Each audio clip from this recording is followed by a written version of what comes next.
CORAPE, la Coordinadora de Medios Comunitarios Populares y Educativos del Ecuador, presenta Ágora Democrática, un espacio para el diálogo, el debate y análisis de los temas de la coyuntura nacional en las voces de sus protagonistas.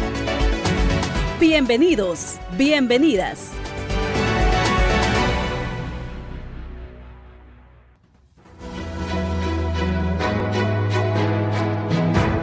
Y amigas, gracias por conectarse en esta nueva emisión de Ágora Democrática. Hoy haremos un análisis de los 6 meses de gestión del presidente Daniel Noboa. Antes de iniciar, saludamos a las radios y medios afiliados a la red CORAPE que nos retransmiten en todo el país.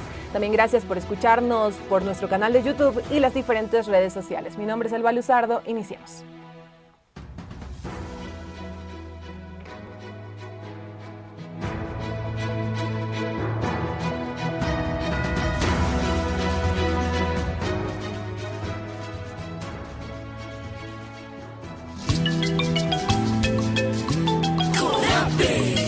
Coordinadora de Medios Comunitarios del Ecuador. CORAPE. Medios inclusivos y educativos. CORAPE. Medios interculturales con las voces populares, hablando como tú, contigo. Comunitarios del Ecuador.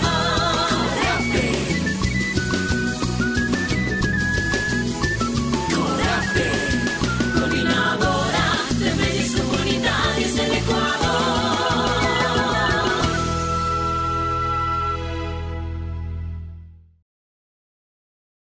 El presidente Daniel Noboa se espera su informe a la Nación para conocer las acciones realizadas. Según CBC, consultora de opinión pública, Noboa lidera el ranking de mandatarios más populares de Sudamérica con un 58.1% de apoyo de los encuestados. Pero ¿su popularidad es tan positiva como su gestión o deja mucho que desear? Noboa asumió la presidencia de Ecuador con uno de los más grandes retos, hacerle frente a la crisis de seguridad, y precisamente hacia allá se enmarcaron sus propuestas. Anunció con bombos y platillos el Plan Fénix, la construcción de 2 cárceles de máxima seguridad y una consulta popular. Sin embargo, sus propuestas no han estado alejadas de las críticas. Noboa envió a la Asamblea Nacional proyectos de ley en materia económica urgente que fueron aprobados por el Legislativo, espacio donde inicialmente se hablaba de acuerdos con las bancadas, pero actualmente tenemos a Revolución Ciudadana que se ha declarado en oposición total. Con Noboa se incrementó el IVA del 12 al 15%, se ratificó el Tratado de Libre Comercio con China y un nuevo acuerdo con el FMI. La sombra de la crisis eléctrica continuó en su gestión, pero con cortes de luz más prolongados. Las acciones realizadas contra la embajada mexicana contribuyeron a que se rompan relaciones entre ambos países. Sus ministros son cuestionados. Algunos de ellos y su esposa se han visto envueltos en problemas, en este caso se habla de tráfico de influencias. Pero no solo eso, estos últimos días se habla de acusaciones de hostigamiento hacia la vicepresidenta Verónica Abad, con quien mantiene una relación tensa. ¿Noboa va por buen camino? ¿Cuáles han sido los puntos fuertes y débiles de su gestión? ¿Qué debe replantearse el presidente? Estas y más preguntas por este espacio con nuestros invitados. Vamos a ver quiénes nos acompañan.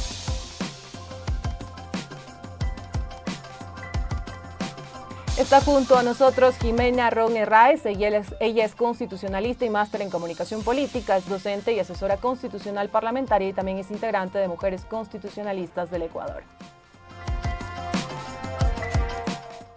También está junto a nosotros Santiago García Álvarez, es docente de la Universidad Central del Ecuador, es analista económico y fue presidente del Colegio de Economistas de Pichincha. Bienvenido y bienvenida.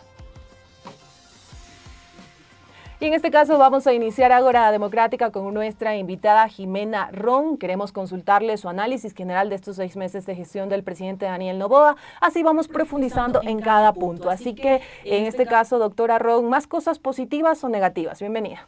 Alba, querida, un saludo también a todos los que nos escuchan y nos ven. Creo que estos 6 meses de gestión de Daniel Noboa sirven para hacer como un diagnóstico de lo bueno y de lo malo, porque siempre hay de las dos partes.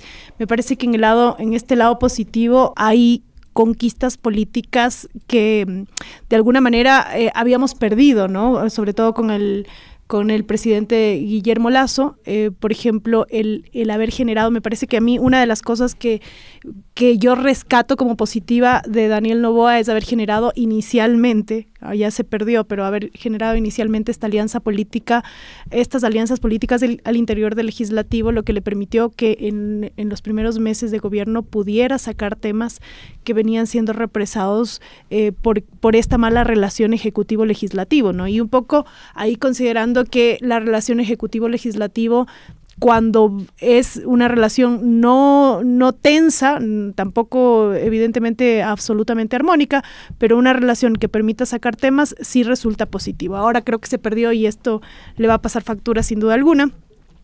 Una de las cosas que también me parece, no sé si positiva, pero por lo menos es una diferencia grande con Guillermo Lasso, es haber modificado esta idea del estado de excepción que para Guillermo Lasso era siempre, lo voy a comparar con el gobierno anterior que me es más fácil, ¿no? El que era siempre por conmoción interna, entonces él cambia por el conflicto armado interno y esto sí hace un remesón, digamos, en la mentalidad ciudadana y permite además que se acepte la constitucionalidad del decreto, que permita también que a la ciudadanía tener una imagen como de mayor, por lo menos, percepción de seguridad. Eso como lo positivo, ¿no? Ahora negativos hay muchos más, me parece a mí, que la lista de aspectos negativos puede ser mayor en la medida en que ha tenido poca comunicación política, muy poca comunicación de gobierno y ha tenido, digamos, como justamente este tráfico de influencias del que se acusa a gente que es cercana a él, ¿no? Creo que el caso de Olón es de los que más sonó y golpeó a la imagen del presidente y esto ha derivado también en que se baje la imagen, también, digamos, la popularidad del presidente. Y creo que sumado a eso, me parece importante también destacar que no hemos visto mayor, digamos, impacto en los temas de bajar los índices de inseguridad. Perfecto, y con ese primer análisis también paso con el economista Santiago García, consultarle también cuáles son esos temas que a su criterio necesitan mayor análisis y una mirada crítica sobre la gestión del presidente Noboa. La doctora Ron ya nos ha compartido algunos y vamos a ir ahondando en el análisis. Bienvenido. Gracias, Elba, por la invitación. Un gusto estar en Corrape. También a Jimena, distinguida profesional, poder compartir este análisis dirigida de manera objetiva a tener una idea de este gobierno que está 6 meses en funciones. Yo pienso que 2 cosas de entrada. Lo primero, que hay que contextualizar en la parte económica, porque hay que entender, ningún gobierno en particular puede hacer nada, de inventarse nada de la nada, sino que hay que partir de unos contextos. Por ejemplo, Jimena ha sido muy expresiva en los contextos políticos, cómo se venía manejando, por ejemplo, el tema de lo que es de los estados de excepción. La economía del Ecuador viene caída o alicaída. No hemos tenido una buena recuperación luego del COVID-19 en el año 2020. La gente, no tengo que contarle, la vivimos. Fue una experiencia durísima de vida, de caída de la producción, de caída del empleo. Y el Ecuador, de ahí, de 2021 en adelante, no ha tenido un comportamiento económico que uno diga, bueno, vamos por buen camino. Y eso pasa por varios gobiernos, incluido este. Entonces, sí es bueno decirlo de entrada en la evaluación, que hay un contexto en donde la situación económica viene complicada. El 2023, en el tema ya muy concreto, por ejemplo, como digo, una caída de la producción. Segundo, un sistema fiscal completamente insostenible. Quedó en el 2023 un déficit equivalente casi al 5% del Producto Interno Bruto, una necesidad de financiamiento de más de 10,000 millones de dólares y unos atrasos a municipios, a consejos provinciales, en donde también se va a sentir en territorios, porque no se ha podido pagar hasta ahora, es mucho de esa deuda. Entonces, para mi modo de ver, porque la economía no es una cuestión evaluable en un solo punto, sino hay que verle un continuo, una dinámica.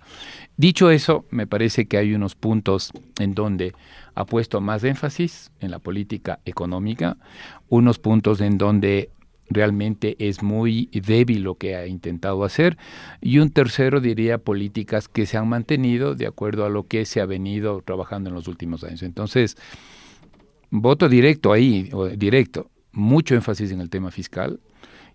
Ahí está el corazón de lo económico. Adelanto mi criterio, creo que ha hecho poquísimo en tema productivo, o sea, quizás se ha concentrado en lo fiscal, también el tema de seguridad, en fin, pero matizando con lo que acabo de decir. Y se ha mantenido una política, diría yo, de lo que todos los gobiernos han venido haciendo, al menos de sostener 1.300.000, 1.400.000 personas que reciben el bono. Entonces ese es mi análisis, ¿no? De darle mucha fuerza a lo fiscal, casi nada o poquísimo en tema productivo como tal, y mantener al menos, digo, bueno, políticas vinculadas con los bonos de desarrollo humano, los bonos que, sí, en último análisis que hicimos, son cerca de 1.400.000 personas bajo vulnerabilidad que están recibiendo las diferentes categorías de bonos. Perfecto, economista García, aquí quiero andar un poco en lo que acaba de mencionar la doctora Ron, y usted hacía mención a un tema como positivo, pero que luego también se fue saliendo de camino, por decirlo así, de las manos, que era esta relación entre la Asamblea Nacional y el Ejecutivo, porque se veía una relación en armonía, las propuestas que enviaba el Ejecutivo en este caso eran aprobadas en la Asamblea Nacional, ahora Revolución Ciudadana se muestra en oposición, también vemos el conflicto entre asambleístas por este llamado camisetazo, que están de una bancada, se cambian a otra, se habla de que el oficialismo por ahí está pues hablando con ellos para llegar a acuerdos. Con este escenario actualmente que se vive en la Asamblea Nacional, ¿qué tan drásticamente puede cambiar, por ejemplo, la aprobación de las leyes que el Ejecutivo tiene pensado enviar? Porque aún tiene meses de gestión y puede enviar algunos otros proyectos a la Asamblea. A ver, sin duda alguna perder las alianzas al interior de la función legislativa va a hacer que los temas sean más difíciles de manejar, ¿no? Ahora, no sé si en este punto lo necesite, me parece además hasta bien pensado en términos políticos, por eso me parece que de los aspectos más positivos que tiene este gobierno han sido sus conquistas políticas, creo que por ahí tiene muy buenos asesores, y yo creo que en este punto al legislativo no lo necesita tanto, porque ¿cuál es la urgencia legal en este momento, ¿no? De construcción legal, la construcción de leyes alrededor de la consulta popular. Y para eso técnicamente no necesita alianzas políticas. ¿Por qué? Porque los bloques políticos, aun cuando estén en oposición tienen que aceptar, tienen que sacar esos temas que más que salir del presidente salen de la ciudadanía vía consulta popular. Entonces, tienes ahí unos 45, 60 días en que no necesitas a la Asamblea Nacional para mayor cosa en relación, ¿no? Me refiero que van a salir temas sin necesidad de tener una relación armónica, y además los temas, me parece que más urgentes ya los sacó con las leyes de urgencia económica. Así que técnicamente no creo que le va a afectar tanto esa ruptura, ¿no? Por eso creo que hasta en términos del timing político no es una mala opción, digamos, pensarla, porque lo que hace es separarse de quien puede costarle capital político en el momento de la campaña electoral siguiente. Entonces lo que hace es desvincularse, digamos, de los partidos políticos que le pueden restar en lugar de sumar, y quedarse de alguna manera solo en términos políticos para generar una campaña, digamos, una campaña para las siguientes elecciones. Y ya que estamos hablando de estos temas que envió el presidente Daniel Noboa a la Asamblea Nacional, pues son algunas propuestas en materia económica urgente, unas de las que se aprobó, si no me equivoco, la primera fue la Ley Orgánica de Eficiencia Económica y Generación de Empleo. Con esta iniciativa, el gobierno hablaba de hacer cambios importantes en materia tributaria para la generación de empleo joven, que también es uno de los temas que se demanda en el país. Le consulto, economista García, ¿se cumple con este objetivo? Porque el gobierno nacional ha hablado en este caso de la generación de plazas de empleo, pero hay también cierto grupo de la población que se pregunta dónde están esas plazas de empleo. Correcto, sí. Retomando la idea de Jimena en el sentido de estos acuerdos políticos al inicio de la gestión, en realidad salen dos leyes importantes. Yo lo concentro, claro, desde mi punto de vista económico, en el tema fiscal. Como bien lo dice Selva, se llama la Ley Orgánica de Eficiencia Económica y Generación de Empleo, que sale en diciembre del 23. Ahí en esta ley se ponen varias cuestiones. Por ejemplo, hay una remisión tributaria y luego hay una disposición para beneficiar con un incentivo tributario para contratar a jóvenes entre 18 y 29 años, que es lo que se define como joven en el país. Y luego tenemos esta ley última que se llama Ley de Lucha contra la Inseguridad y ¿no es cierto?, aumento de ingresos fiscales. Ahí se sube el IVA, ahí se ponen los impuestos a la banca, se ponen los impuestos a las empresas más grandes que han obtenido, grandes y medianas también, que obtuvieron un beneficio o una mayor utilidad en el 2022. Y también se pone una serie de incentivos tributarios, por ejemplo, vinculados con el turismo, nos suben el IVA se mantiene el impuesto a la salida de divisas. Entonces yo detecto ahí, o sea, por eso decía, se ha concentrado en lo fiscal, porque estas dos leyes apuntan a resolver algo que heredó, y ya lo dije, un déficit fiscal que estaba tremendo ahí. En ese contexto, estas dos leyes, por ejemplo, no han rendido lo que deberían rendir, por una razón, y eso es lo que algunos analistas le estamos diciendo a las autoridades económicas y al propio presidente, es que no va a haber mayor recaudación de IVA, porque finalmente eso apuntan estas dos leyes, no va a haber mayor posibilidades de recaudación fiscal, porque la economía está caída. Yo tengo el dato de enero a abril, la recaudación tributaria apenas creció un 1% en términos nominales, se llama, es decir, sin contar la inflación. Si descuento la inflación, hemos recaudado menos. Y además la recaudación de enero a abril ya toma en cuenta estos nuevos impuestos, estos impuestos de las empresas, las contribuciones de la tasa especial para seguridad de las empresas y la contribución especial de la banca y de las cooperativas. Sin eso hubiésemos tenido recaudación. Entonces ahí hay un punto débil. No se acaba de entender, y el gobierno no acaba de entender, que hay que implementar políticas productivas. Y si le juntamos al tema del empleo, yo traje los datos del empleo hasta el mes de abril, que tenemos el último dato, pues no se genera empleo formal, lo que se genera son empleos en los sectores informales. Entonces, ahí quizás podamos entender estas limitaciones de lo que se viene haciendo. Si bien creo que hay que encontrar alternativas al tema fiscal, eso es cierto, ¿cómo dejamos suelto? Yo no coincido con los políticos que dicen el problema fiscal puede esperar, no. Sí creo que hay que hacer algo. Ahora, el tema es qué se hace, cómo se hace, con quién se hace y qué repercusiones productivas tiene. Hasta el momento lo que podemos ver es los impactos productivos no son buenos porque no hay mayor producción, no hay mayor empleo, ya voy a referirme quizás con más detalle a lo que tú me preguntabas, pero ese es un poquito cómo entender esta parte económica difícil, y hoy estamos en un momento difícil, recuperándonos, pero a paso de tortuga. Somos de los países en América Latina que menor crecimiento tiene comparado con el resto de vecinos latinoamericanos. Eso ya dice un poquito por dónde estoy yo planteando el análisis. Y usted hizo mención al tema del IVA y también ha señalado la palabra entender, que en este caso el gobierno nacional no termina de entender también todo lo que engloba el tema económico y esos puntos en donde hay que enfocarse. Y aquí consultarle el tema del IVA y estas reformas tributarias que ha enviado, estas propuestas que ha enviado el presidente Daniel Noboa a la Asamblea Nacional, quizás han sido mal utilizadas y enfocadas, porque a ver, la población está pendiente de la generación de empleo, de que se solucione el tema económico. Quizás ahí se jugó un poco con la ilusión de la población de hacer creer que se iban a generar las plazas de empleo, que él iba a mejorar la situación. Bueno, yo creo que ahí esas son las preguntas de fondo.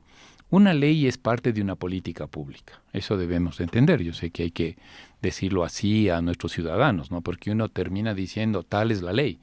Pero la ley debe ser parte de una política pública, y la política pública lo toma el gobierno, no yo, ni tú, ni Jimena, lo toman los gobiernos. Entonces, esa política pública puede ser de amplia cobertura o puede ser una política de cobertura muy específica. A mí me parece que estas dos leyes son de cobertura específica a lo fiscal, porque hay que garantizar ingresos fiscales.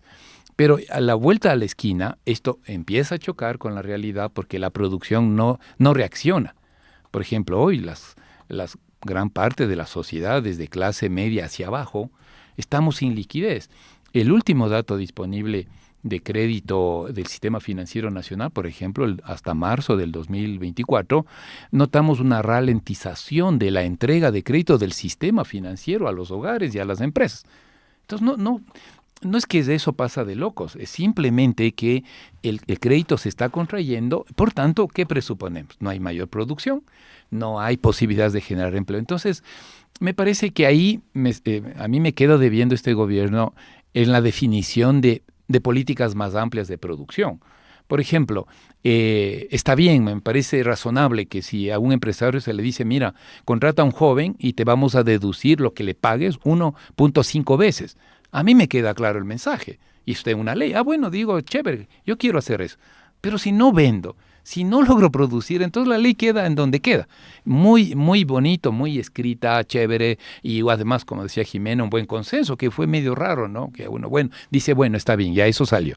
No volvamos atrás. Pero está chocando con la realidad. Y esa es la realidad que nos está impactando, sobre todo desde el lado de la producción y el empleo. Y tomo esta frase que usted ha mencionado de que está chocando con la realidad para preguntarle a la doctora Ron. Este tema de la generación del IVA generó mucho conflicto, muchas dudas, también por los acuerdos que se llevaron en la Asamblea Nacional Ejecutivo. ¿Cómo se concretó esta propuesta por parte desde diferentes organizaciones? Pues se hizo la crítica, pero también habían algunos sectores que señalaban cómo una medida como esta, que se ha indicado que afecta al bolsillo de los que menos tienen, de los más pobres, no generó un levantamiento, porque venimos también de un gobierno anterior en donde se generaban levantamientos por parte de organizaciones sociales y demás. Pero ¿por qué el IVA no generó este ruido en la población y no se levantó la población? No es que queremos que la población se levante porque genera en este caso confrontaciones, pero es una duda que se consultan también desde diferentes sectores. A ver, a mí me parece que esto aquí es un mal, porque a mí sí me parece que la ciudadanía, digamos, no cuestione y no genere este control social que es súper necesario, es un problema, ¿no? Pero no es algo que derive de este gobierno. De hecho, en el gobierno anterior, en el de Guillermo Lasso, ya tuvimos un paquetazo fiscal, ahí Santiago lo tendrá más claro, ya tuvimos un paquetazo fiscal que fue que impactó directamente a la clase media, ¿no es cierto?, que tenía que ver con el tema del impuesto a la renta. Pagar más impuestos. Exacto, cómo se iba a calcular y tal. Y todo esto evidentemente afectaba o impactaba muchísimo más a la clase media, que es, digamos, el grueso de la población. Y aún así no hubo, digamos, mayor cuestionamiento, tanto así que después incluso la Corte Constitucional declaró inconstitucional alguna parte de lo que tenía que ver con el RIMPE. Entonces, te das cuenta que sí hay modificaciones a nivel de reformas fiscales que impactan de forma negativa, sin duda alguna, porque el tema económico ya Santiago ha sido súper claro de que no tenemos digamos, una realidad económica positiva, impacta de forma negativa, afecta a la población y aún así no existe, digamos, un mayor cuestionamiento. Entonces, esto es algo que sí creo que deriva incluso del debilitamiento de las organizaciones sociales, que no es, digamos, propio de este gobierno. Esto data incluso del gobierno de Rafael Correa, ¿no? Es un poco el debilitamiento de las organizaciones sociales ha ido digamos, debilitando también este control social que es absolutamente necesario. Y la no existencia de este cuestionamiento también se podría deber en este caso a la imagen que está manejando el presidente Daniel Noboa, porque hemos visto a personas que conocen esto de comunicación política. Usted también conoce acerca de este tema y se señala que el presidente Daniel Noboa tiene algunas cartas, como por ejemplo la popularidad que tiene su esposa en redes sociales, que esto también se habla de la caja china, de que se sale un tema para en este caso ocultar otro, hay que consultarle. Pero primero que ahí, sí, además de que hay un debilitamiento de las organizaciones sociales, etcétera, pero también nosotros tenemos, por lo menos ya en lo que se refiere a este gobierno, e incluso la anterior, una población asustada, ¿no? Y esto creo que hay que ser enfáticos, hay que ser claros. La población está realmente asustada por el alto nivel de inseguridad y de delincuencia que existe en el país. Entonces, si tú tienes a un gobierno que te dice, yo te voy a proteger de esa inseguridad, yo voy a hacer que bajen el índice de inseguridad, yo te voy a proteger, yo voy a generar medidas para que la gente se sienta con mayor tranquilidad. Claro que la población va a priorizar esa que es su mayor preocupación versus los otros temas, incluido el tema económico. Porque claro que nosotros tenemos como las principales preocupaciones de los ecuatorianos la seguridad y el empleo. Pero frente al empleo, la seguridad sigue teniendo como este papel principal en la preocupación ecuatoriana. Entonces, si tú tienes un gobierno que te dice, yo te voy a precautelar eso, sí, la población cede al resto de temas. Entonces, no me levanto. Entonces, un poco, yo creo que la popularidad del presidente, que ha ido decreciendo también, ¿no es cierto? Pero sí tiene mucho que ver con esta idea de yo me voy a preocupar de la seguridad. Por eso es su principal carta de presentación, incluso seguramente lo será para la siguiente campaña electoral también. Ahora, eso de ahí no es una carta abierta, porque si es que la ciudadanía se da cuenta en el paso del tiempo, lo que pasa es que 6 meses es muy poco, ¿no es cierto? Pero en el paso del tiempo se da cuenta de que esa promesa no se cumplió, se va a desgastar. Esa idea se va a ir desgastando y con esto evidentemente la población sí puede ir, digamos, perdiendo esta tolerancia que tiene a ciertos temas. Y quizás ya podemos ir viendo el inicio de ese desgaste o aún no. Yo creo que es muy pronto, ¿no? La población sí guarda una esperanza enorme, por población me refiero a la ciudadanía en general, ¿no es cierto? Guarda una esperanza enorme en que el gobierno realmente cumpla con esta promesa, porque no tiene más opción que creer, ¿no? Y de hecho la consulta popular fue eso, la respuesta a la consulta popular fue un poco esta confianza ciudadana de yo te doy esto a cambio de que tú me des lo que yo perdí, que es seguridad.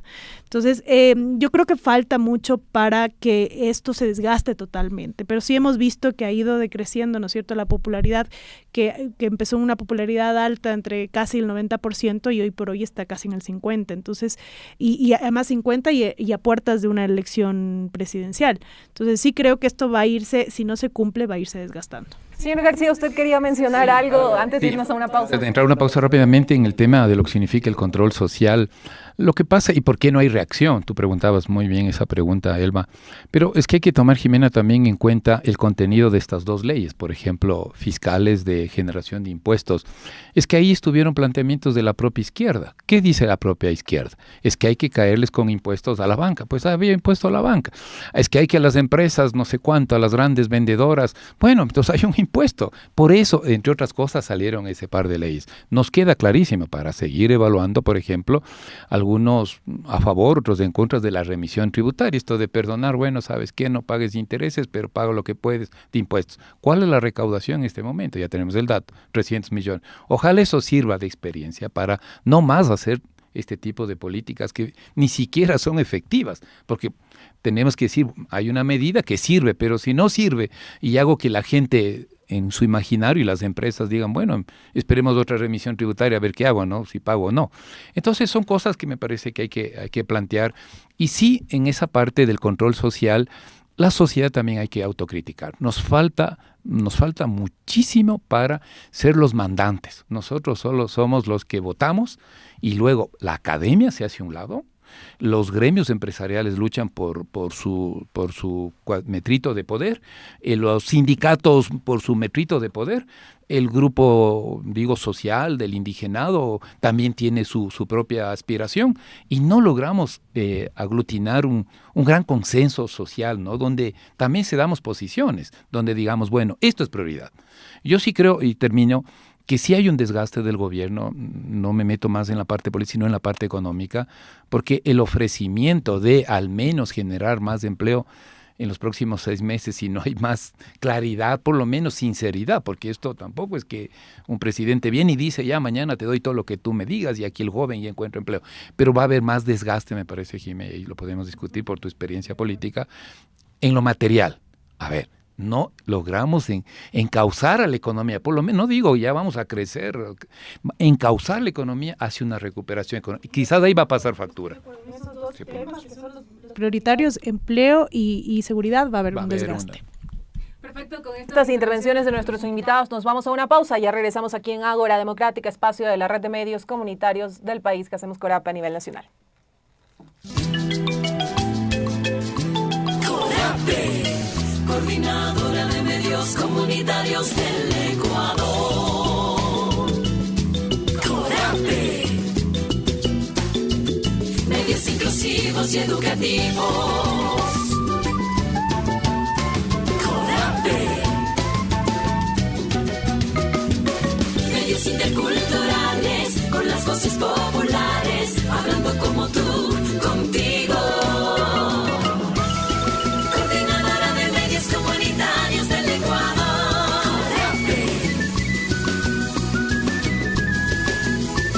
Corape, Coordinadora de Medios Comunitarios del Ecuador.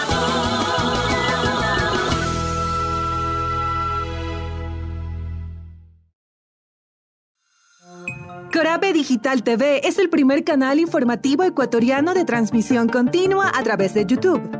En estos primeros minutos, con noticias y análisis de los sucesos que ocurren en el país. Sí, nos encontramos aquí en este momento se encuentra ya hace poquísimos instantes el norte de la capital. Corape Digital TV cubre los acontecimientos en el lugar de los hechos, con los protagonistas de la noticia, a través de diálogos y entrevistas. Suscríbete a Corape Digital TV y síguenos a través de nuestras redes sociales, Twitter, Instagram, Facebook, YouTube, como Corape Digital TV y mantente al día de las noticias del momento.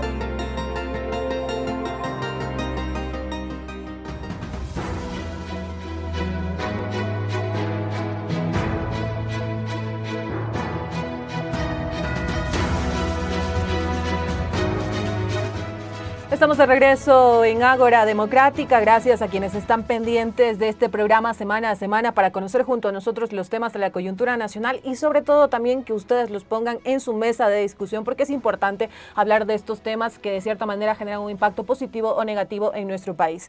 Y regreso con la señora Jimena Ron. También consultarle, usted hacía mención a que uno de los puntos positivos podría ser de la gestión del presidente Daniel Noboa es esta declaratoria de conflicto armado interno. Desde espacios como Human Rights Watch, una organización de derechos humanos, ha señalado que con la decisión del presidente Daniel Noboa de anunciar este conflicto armado interno, se ha contribuido a serias violaciones de los derechos humanos por parte de la Fuerza de Seguridad, que esto también es cuestionado por parte de otras organizaciones. ¿Cómo usted analiza este escenario que deviene del conflicto armado? Sí, esto de hecho es uno de los aspectos negativos, ¿no? El tema de que toda esta militarización y el fortalecimiento de la fuerza pública podría derivar en vulneraciones a derechos humanos, y de hecho ya tienes un criterio de Human Rights. Sin embargo, lo que yo decía es que es positivo, es la idea de haber cambiado este concepto al que estábamos acostumbrados, de que todo era conmoción interna y que ya la Corte Constitucional incluso no pasaba, ¿no es cierto? Que la ciudadanía además era como otro decreto de estado de excepción. Entonces, la idea de modificar eso en el imaginario colectivo sí ayudó para entender que este nuevo estado de excepción podría traer alguna medida diferente, digamos, ¿no? Y podría ser, digamos, alguna solución, algún paliativo mucho más claro que las anteriores. No me parece que ha ocurrido como tal, porque los índices de delincuencia nuevamente, ¿no es cierto?, no han bajado. No tengo el dato exacto, pero claramente esto no ha bajado como se esperaba con los decretos de estado de excepción. Y esto más bien lo que podría hacer es generar estas vulneraciones a derechos humanos, que esto viene además de la mano con lo que ya aprobamos en la consulta popular, que es el trabajo complementario de Fuerzas Armadas con Policía Nacional. No que vaya a ocurrir, que podría ocurrir, que hay el riesgo porque hay muchas personas que dicen, sí, pero nos sentimos más protegidas con las Fuerzas Armadas en las calles. Y sí, evidentemente hay una mayor percepción de seguridad cuando tienes a las Fuerzas Armadas en las calles, pero si naturalizas esa presencia y le das esa fuerza, digamos, de tienen que estar ahí, tienen que hacer lo que sea para detener a los delincuentes, claro que podría haber un riesgo de vulneraciones a derechos humanos, y por eso es que es necesario estar vigilantes de lo que ocurre, ¿no? Y un poco lo que me parece que estamos invisibilizando es lo que está pasando al interior de los centros de rehabilitación. El que, no, por ejemplo, hubo una época que no se les daba alimentación a los reos. Esto de aquí yo sé que no es popular, Elba, porque estabas en un contexto de inseguridad en el que quien aboga por los derechos de las personas que están privadas de la libertad es muy mal visto, ¿no?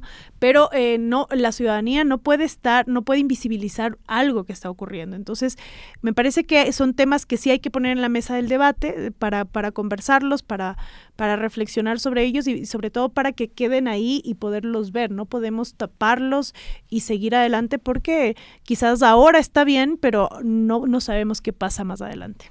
Y un tema que también quiero tocar con el economista Santiago García, si bien usted es experto en el tema económico, pero también es parte de la academia, tiene esta relación con los jóvenes, que son en este caso donde se genera mucha preocupación frente al tema del empleo y otros aspectos. Y aquí consultar y hablar acerca de esta sombra de la crisis energética también, desde la academia, ¿qué opinión se da frente a este tema? Porque escuchamos a un gobierno nacional que señala que, pues bueno, estos también temas no solamente dependen del gobierno, sino también de un esfuerzo colectivo de todos. Entonces, sí, también, ¿cómo analiza esto, que es uno de los temas que se heredó del gobierno pasado, pero ya varios analistas señalan es algo que lleva muchos años en Ecuador? Yo creo que, y por mi experiencia en la Universidad Central del Ecuador y también, bueno, en la Universidad Andina Simón Bolívar, yo sí noto en los jóvenes una cierta desesperanza en cuanto al tema del empleo.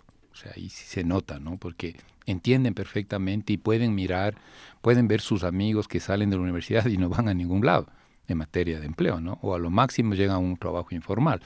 Entonces sí hay ese peso. Yo sí percibo esa yo diría, ese pesimismo de, bueno, terminado mis estudios, me estoy refiriendo a estudios universitarios, ¿qué pasa después?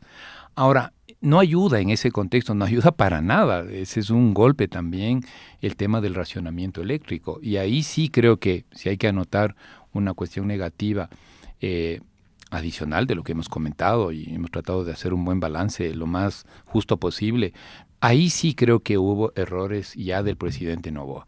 Lentitud en lo que significa buscar alternativas para el tema eléctrico y de racionamiento eléctrico, que le pega a la base productiva.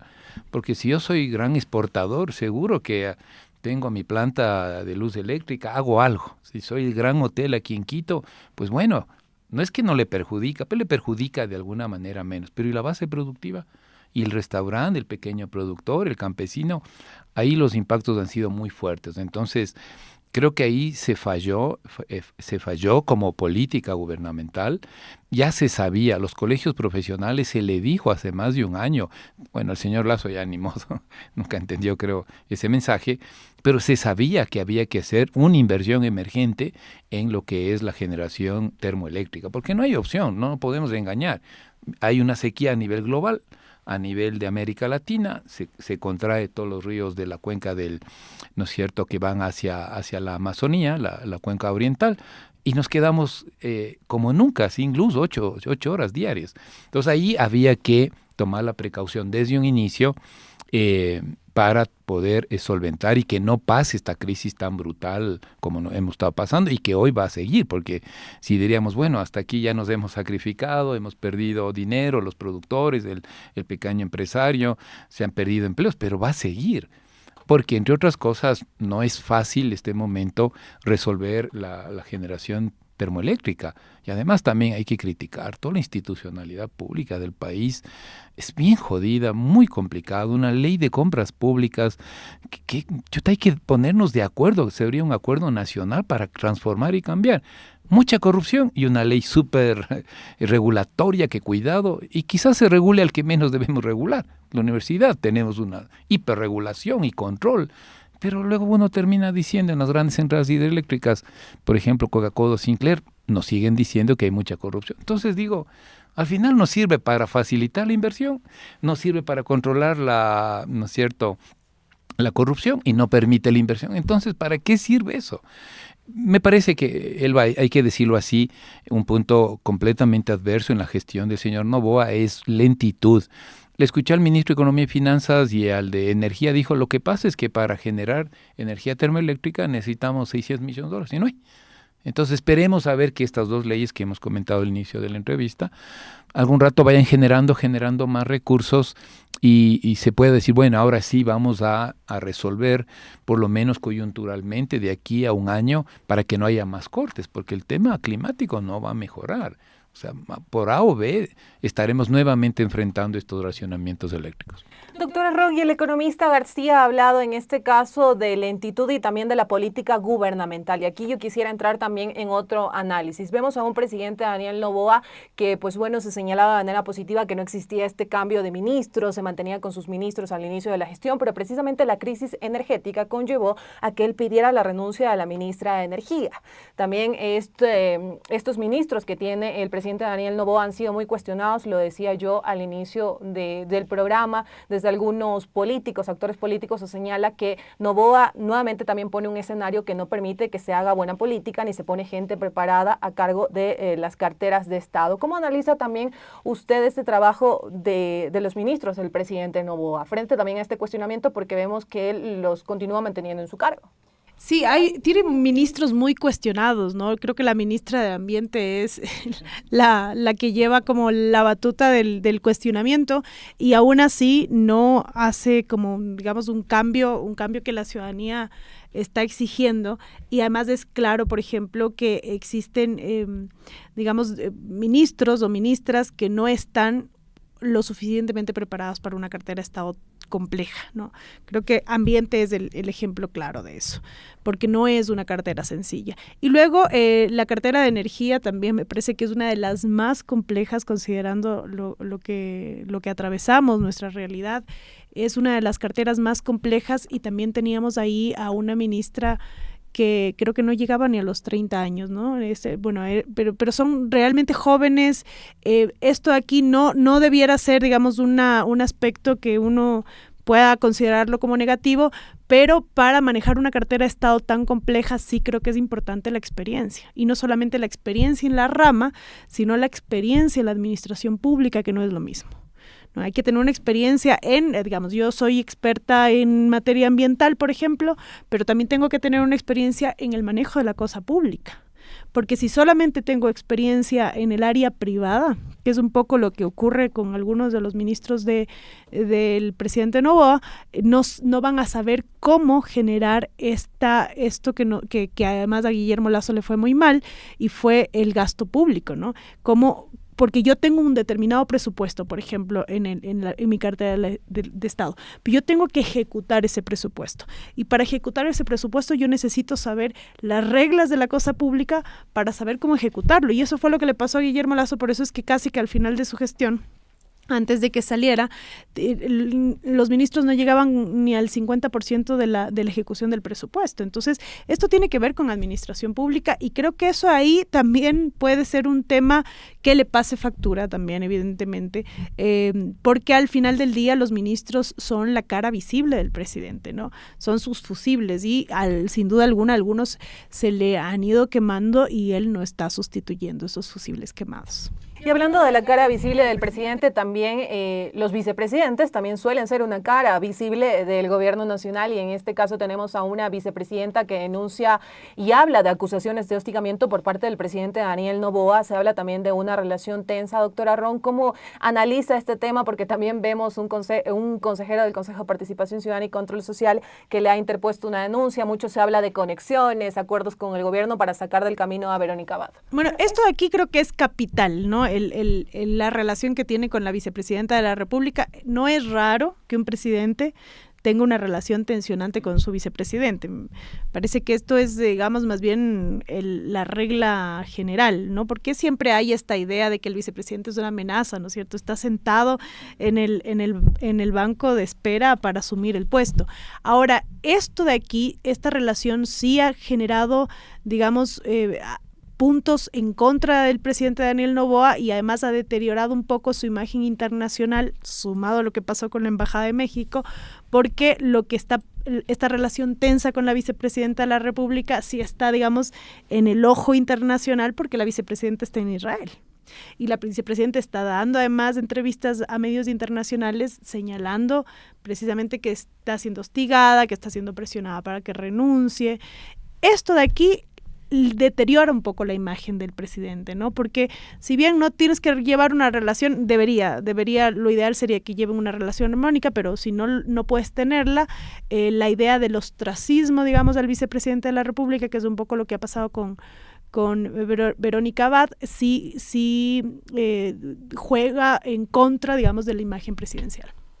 Y aquí quiero avanzar con el economista Santiago García. La doctora Ron ha mencionado un tema que en este caso fue cuestionado en la gestión del presidente Lasso. También es inevitable no mencionar al presidente Guillermo Lasso porque no terminó su gestión, y precisamente Daniel Noboa le da continuidad a esta gestión al mandatario. Y habló del tema de la ejecución del presupuesto. También vimos a un ministro de Energía que hablaba en la Asamblea Nacional, comparecía frente a la crisis energética, y ahí dejaba asombrados frente a la poca ejecución del presupuesto del Ministerio de Energía. Este tema de la ejecución del presupuesto es algo que, si existe voluntad política, se puede ir cambiando por parte de los mandatarios, y también cómo analiza este tema en la gestión del presidente Noboa. Yo creo que hay varias cosas ahí. Sí se requiere capacidades en lo que significa la gestión de las finanzas públicas, y ahí nuestros políticos lamentablemente no tienen buena formación, y más aún en temas presupuestarios, financieros. Ahí hay una carencia notoria, porque los ministros creen que solo hay que dar la imagen y no meterte en los temas del día a día.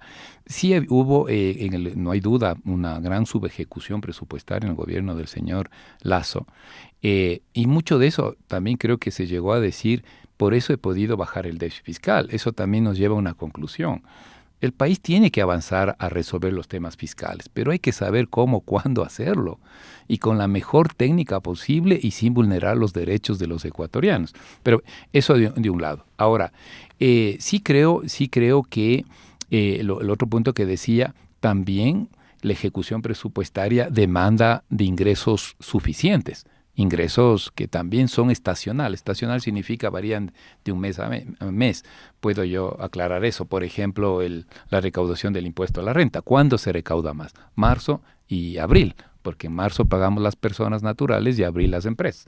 Entonces no esperemos impuesto a la renta mayo, junio, julio. Entonces todo eso es parte de una política pública que siento que ahí se requiere, y coincido con Jimena, la lección que nos queda, porque hay que ir sacando lecciones de esto. Este país no termina ni terminará con el señor Noboa, pues ya veremos cómo se elige, pero el país tiene que seguir, la gente tenemos que tener acceso a nuestros derechos fundamentales. Entonces me parece que este aprendizaje también se necesita equipos combinados de experiencia y juventud, porque los jóvenes pueden imprimir más acción, más fuerza, pero sin la experiencia, ¿qué hacemos? Creo que debemos aprender eso y como una lección social, ¿no es cierto? Para futuro, incluso para las personas que vengan. Bueno, como no soy mago ni pitonizo, no sé quién venga en el 2025, pero creo que ese mensaje deberemos sostener la sociedad, ¿no? Por favor. Esto es política pública, esto es gestión, esto es compromiso con el país. Hay que combinar no solo edades como tal, sino experiencias, capacidades para poder sacar adelante estas políticas, que es la única forma de salir de las crisis, del subdesarrollo. Economista García, y usted ha señalado algo importante, y es que se debe avanzar a resolver los temas fiscales del país, pero se debe saber cómo hacerlo. Y aquí también consultarle, Ecuador, en esta gestión del presidente Daniel Noboa, suscribió un nuevo acuerdo con el FMI. ¿Era necesario? ¿No era necesario? ¿Esta es una forma de resolver estos problemas fiscales que usted ha señalado se necesitan atender? Sí, sinceramente era necesario, porque lo comenté al inicio de la entrevista, en el sentido de que hay una necesidad de financiamiento fiscal de 10,000 millones de dólares. Y ahí soy muy duro y crítico con los políticos, porque dicen, deja eso ahí. No, o sea, no se puede dejar un déficit abierto, porque pasa mucha factura a los proveedores del Estado, ahí van a quebrar las pequeñas empresas. No podemos, lamentablemente, dejar de cumplir compromisos internacionales de gobiernos de izquierda, de derecha, que se han endeudado. Entonces, me parece que no había... Tarde o temprano, creo que por la magnitud del tema fiscal, teníamos que caer con el Fondo Monetario. El Fondo Monetario tiene un problema. Sus políticas generalmente son contractivas en la producción. Entonces ahí es cuando se requiere gobiernos fajados los pantalones y las faldas, como quiera uno verlo, para poder sostener una política de contrapeso productivo.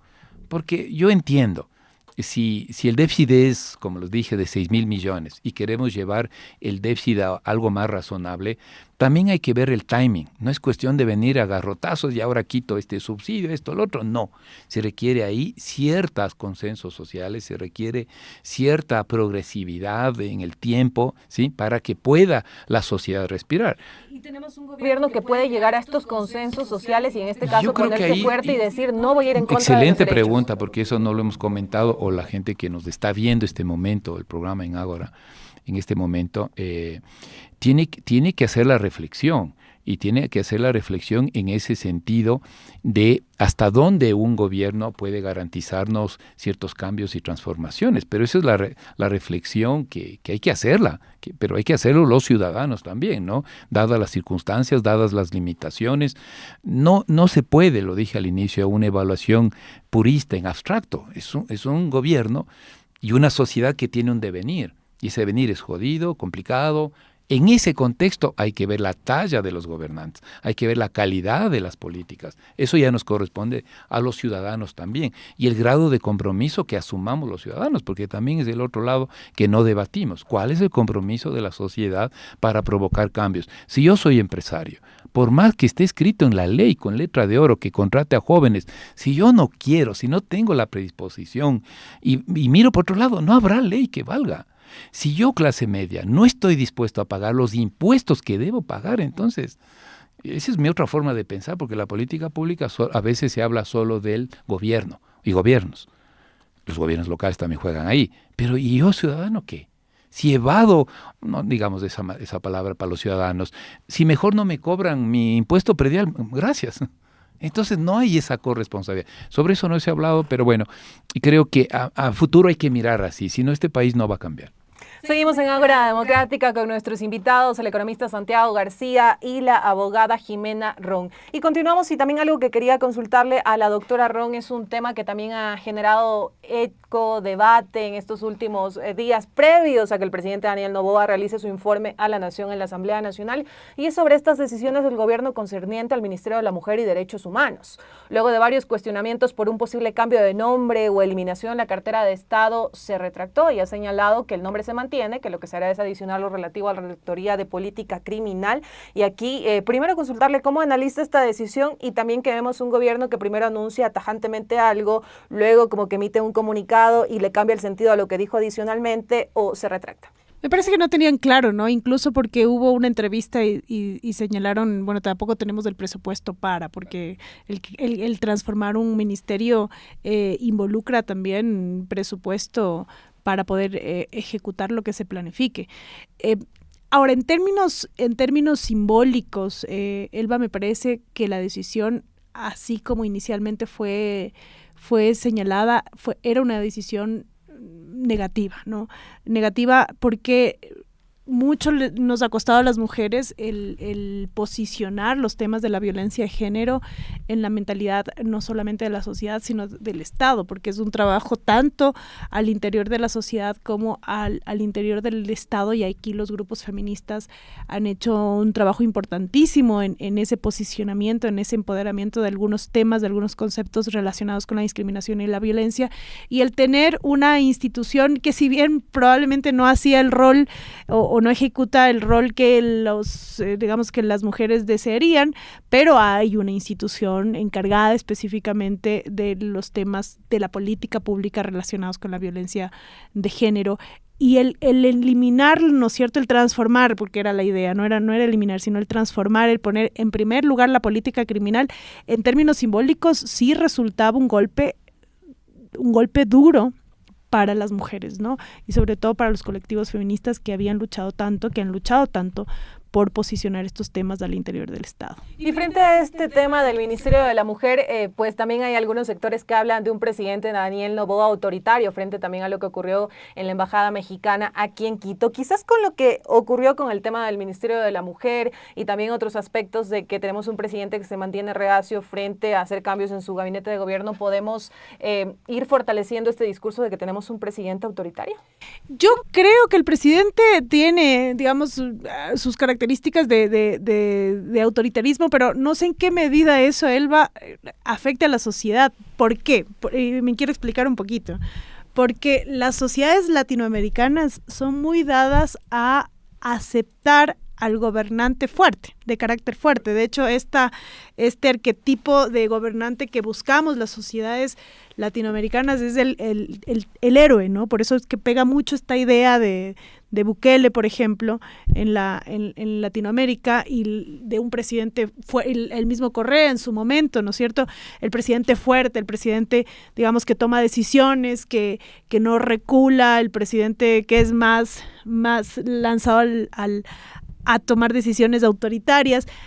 Las sociedades gustan mucho de eso, más que del presidente tranquilo, ¿no? Un poco más Guillermo Lasso, un poco más, no sé, un poco más gracioso como Lenín Moreno. O sea, el arquetipo que se busca es ese, y yo creo que tal vez un poco también desde la comunicación política gubernamental se está buscando fortalecer esa idea, ¿no? Y esa fue la misma idea de voy a patear la puerta de la Embajada Mexicana y voy a entrar. No digo que esté bien, de hecho yo cuestiono todas esas actitudes, pero quiero conceptualizar en términos de comunicación política cómo esa idea sí puede en algún punto permear en una sociedad, más en una sociedad que está asustada también, ¿no? Nuevamente, una sociedad que en algún punto sí espera que tenga un salvador, digamos, que le ayude, y en esa idea creo que esta figura políticamente podría funcionar.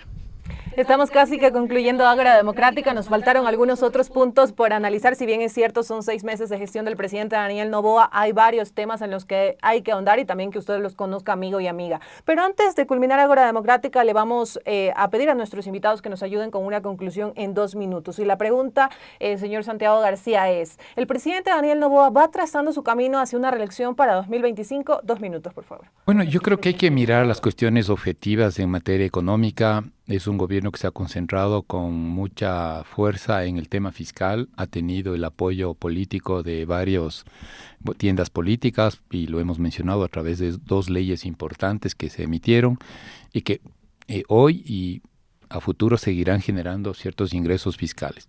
Mi cuestionamiento, soy muy claro ahí, es que este gobierno tiene poca prioridad o le ha dado bajísima prioridad al tema netamente productivo, con políticas que sí se puede hacer, por ejemplo, recuperando lo que significa la banca pública. La banca pública hoy es lamentablemente casi cero a la izquierda, no estoy exagerando lo que digo, pero es un aporte muy, muy pequeñito a lo que el crédito puede generar, el microcrédito, la atención al campesinado, a la economía popular solidaria, a las pymes. Eso, por ejemplo, hay que ser categórico. Y lo otro, sí reconozco la mantención de cierta política social vinculada con los 1.400.000 personas bajo cierta vulnerabilidad social que reciben sus bonos. Ahí me parece que sí se mantiene como cierta prioridad para atender lo mínimo, porque eso no es luchar contra la pobreza, es atender a los sectores emergentes que necesitan una atención especial, por ejemplo, una madre que tiene niños bajo desnutrición. Entonces, sumando y restando, la pregunta entiendo es, bueno, ¿y le alcanza o no? Bueno, yo creo que si no hay una recuperación económica o por lo menos un viso de recuperación económica hasta diciembre o enero del próximo diciembre y enero del 2025, porque yo entiendo en febrero ya vienen las elecciones, pienso que podría causarle una fractura política muy fuerte, ¿no? Es lo que puedo ver. No lo sé si quiera enmendar, no sé si haya condiciones para mirar esta nueva, digamos, necesidad de darle fuerza a lo productivo, no lo sé. Ahí los mensajes desde la academia, seguimos insistiendo en eso, lo haremos hasta que podamos.